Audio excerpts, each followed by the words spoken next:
Hey students, so here I am visiting historic Plymouth Plantation in Cape Cod, Massachusetts. Wow, it is cold in Cape Cod in November, and I should have dressed more warmly, but I'll just have to make do and try to get through this video quickly.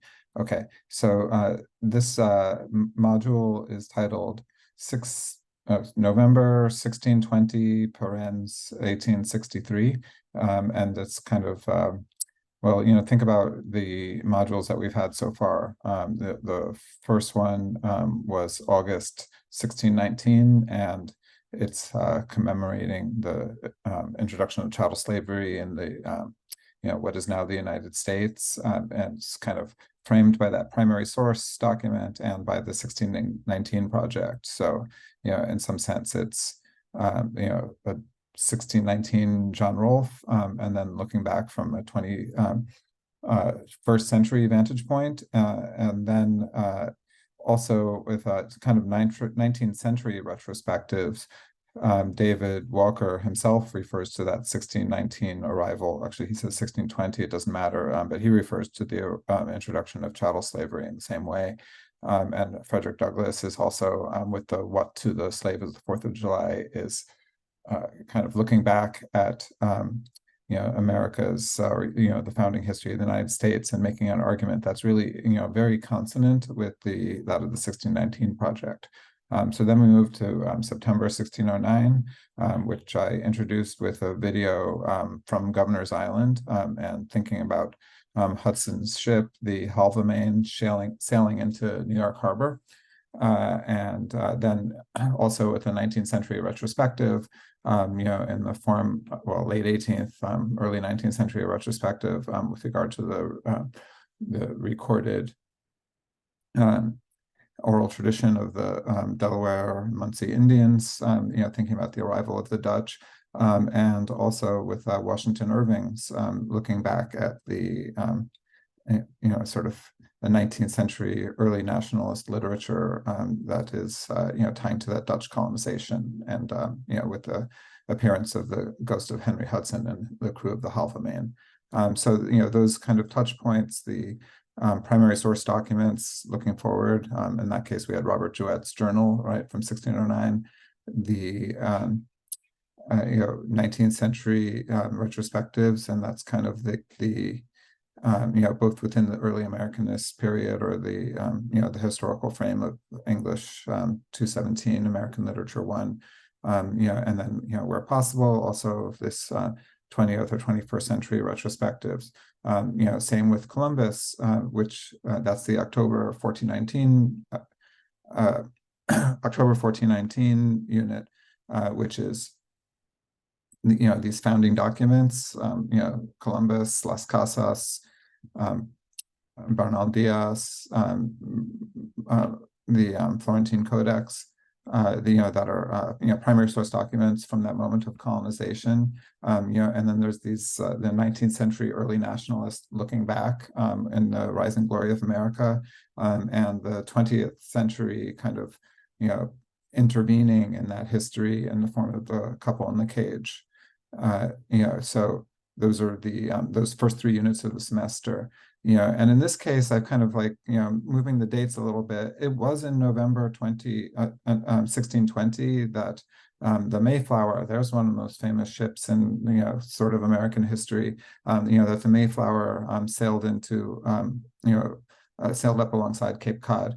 It wasn't until later in December that the so-called Pilgrims, they weren't called Pilgrims then, but the Protestant separatists sailing from Holland, they were British separatists sailing from Holland, that they landed on Plymouth Rock, and according to legend, and founded the colony of Plymouth.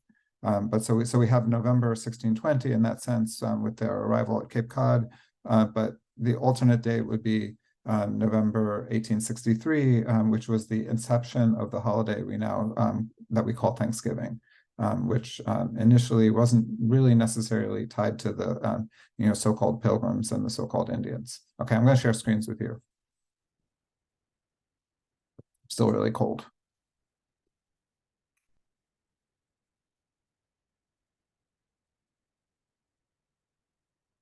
Okay, so here's the unit. I'm going to post this video right here so you'll see it. And maybe I can do it there. I don't know. But so this week, and I know you're still finishing up your essays. Shouldn't have said that because, well, never mind.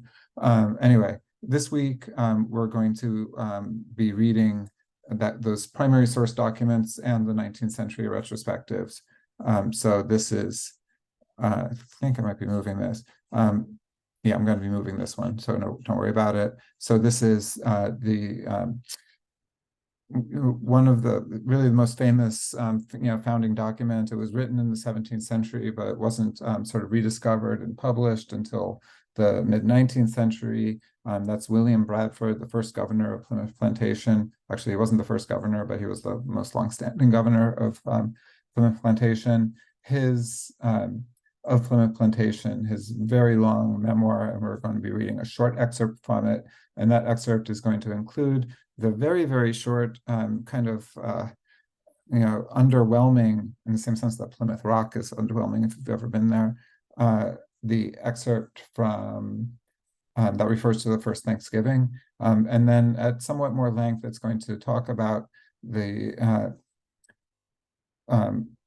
conflict between these Protestant separatists at Plymouth Plantation and their colonial neighbors at a place called Mount Wollaston, who were non-dissenting. That means they were part of the Church of England, and they were kind of like, colonists gone wild. What's that?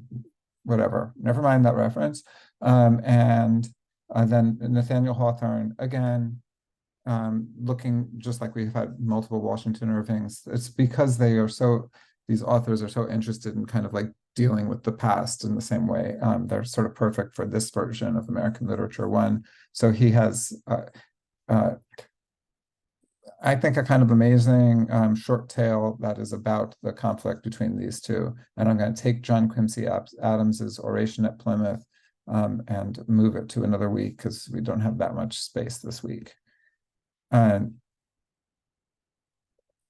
then we're going to, in the following week, we're going to be reading, and this is Thanksgiving week, so it's actually, teeny bit of reading. We're going to try to get it out of the way by Tuesday, to let you enjoy your Thanksgiving, but it's just, something to take home with you if you're going home for Thanksgiving, or if you're not, or whatever, or if you're happen to be thinking about Thanksgiving that week.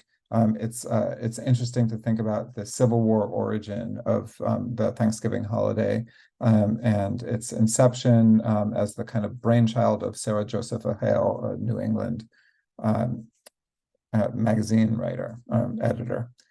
So who proposed it to Lincoln, who issued that proclamation of Thanksgiving. So we're going to be reading those documents alongside the Gettysburg Address, which is quite relevant to the Thanksgiving holiday as well. And then briefly a secondary source about the making of Thanksgiving and about this story. Okay, a couple of videos for you that week. And then the following week, you see the title of that week. This is week 14 now. What to the Native American is Thanksgiving? And that question, is an allusion to Frederick Douglass's speech, what to the slave is the 4th of July.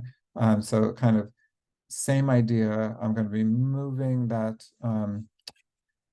the John Quincy Adams's oration here. His oration is very much, actually, I might just leave it here and move it there as well, make it kind of optional. Because it's very much like the rise and glory of America, like celebration of this founding moment as leading up to the founding of the United States. And then there's this like total clapback from the Pequot writer and Native American writer William Apis, and a modern op-ed piece about Thanksgiving, and a couple kind of cool, maybe kind of funny videos about, what to the Native American is Thanksgiving. And I would think about this drunk history kind of. I don't know why I did this, but the Native American activists as having an intervention that's not so different from the couple in the cage in some ways.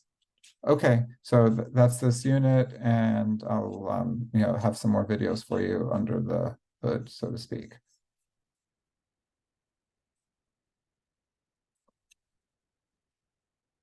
trying to find the off button.